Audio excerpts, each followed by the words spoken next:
Na verdade, o que acontece? As pessoas não entendem que a ideologia de gênero ela é uma nova teoria sobre a identidade humana.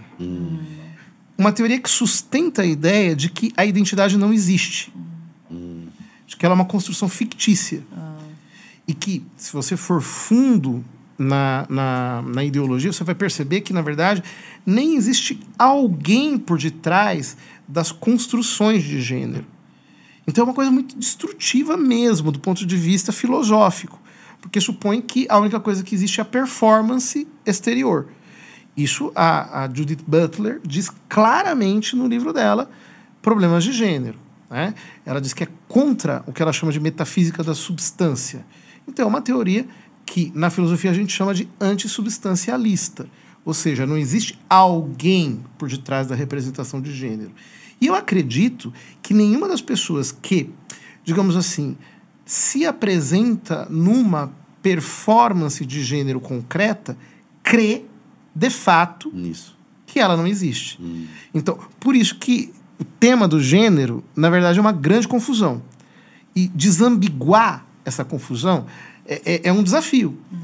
E para fazê-lo, você tem que estar muito preparado, você tem que ter um preparo filosófico muito grande, que é coisa que hoje em dia as pessoas não têm.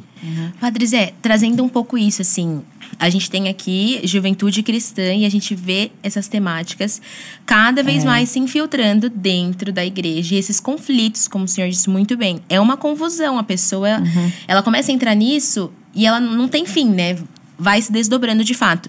Mas qual conselho a gente poderia trazer, tanto para a juventude cristã, ter cuidado com essas coisas, mas também, assim, algo que eu sinto, os líderes, pessoas que estão influenciando a juventude cristã, terem atenção com essa temática, que tem se infiltrado. Eu sei que tem toda a questão da teologia da libertação, que a gente pode falar um pouco mais depois também, teologias que têm entrado também da igreja evangélica, mas qual conselho o senhor daria para a gente nesse sentido, de como tomar cuidado com essas ideologias, principalmente a questão da ideologia de gênero, e também os líderes que estão influenciando essa galera? Né? Na verdade, eu acho que a gente sempre tem que rastrear a origem das ideias, que é coisa que as pessoas raramente fazem, porque elas costumam assimilar as ideias sem perceber de onde elas vieram.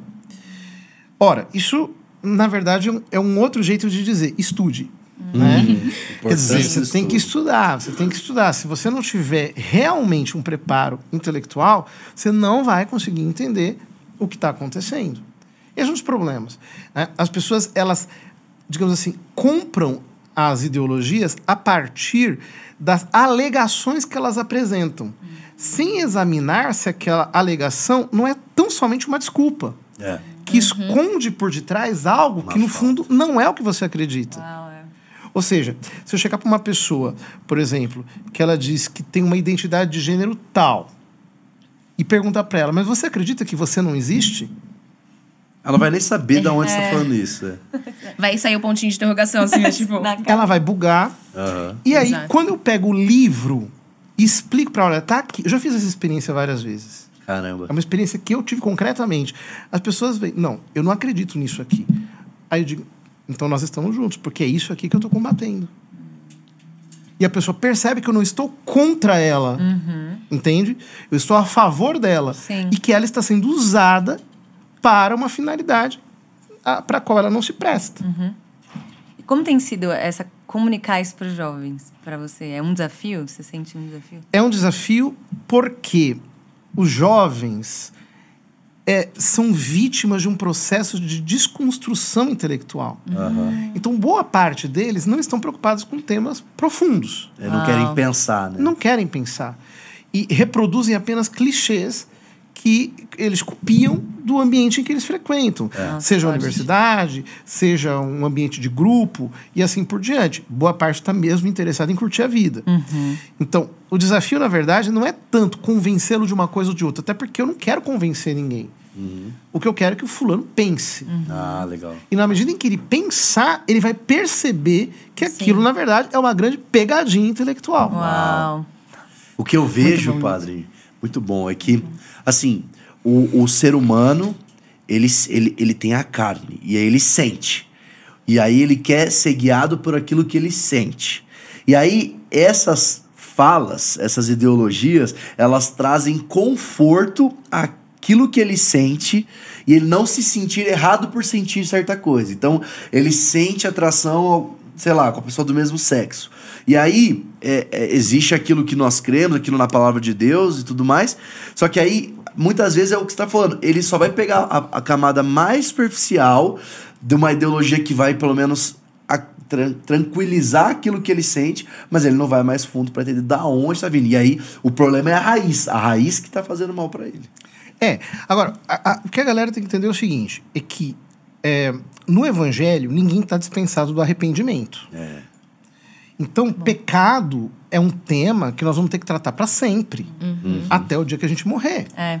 Então, essa ideia de imaginar que existe uma graça, que é uma espécie de anistia para eu continuar a fazer aquilo que eu quero.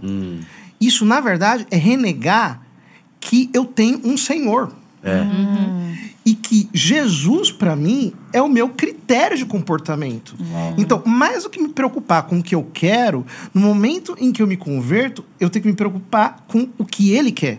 Porque eu aprendi que Ele é o meu Senhor. Ele é o meu Kyrios, como se diz em grego. Agora, esse tipo de visão do cristianismo customizado, adaptado às minhas necessidades, tem ganhado espaço hoje em dia. Hipergraça, né? Porque justamente as pessoas, elas querem um conforto psicológico. Elas não querem transformação. Exato. Uau. Se a gente quer transformação no Evangelho, a gente tem provisão para isso. E o que acontece? A igreja dos nossos dias está sendo desafiada a apresentar o Evangelho com todas as exigências que ele tem. Exigências que confrontam a todos nós. Sim. Porque, e como confronta? eu digo o seguinte, por exemplo, o fulano tem atração por pessoa do mesmo sexo, o outro tem atração por pessoa do sexo diferente. Ele vai ter que viver a fidelidade e a castidade em qualquer situação que ele tiver, mesmo que ele esteja casado. Sim, Digamos assim, o fulano é casado, está casado, tal. Ele vai perder a atração pelas demais pessoas do sexo oposto? Não. Tem que continuar. Para Exatamente. ser fiel, muitas vezes ele vai ter que fazer renúncias. Agora parece que cancelaram o versículo da Bíblia, negue-se a si mesmo. Sim. Então, aí o evangelho se torna um negócio extremamente fácil. Sim. E a gente cancela um negócio chamado cruz. Isso daí não é cristianismo. Isso é uma outra coisa.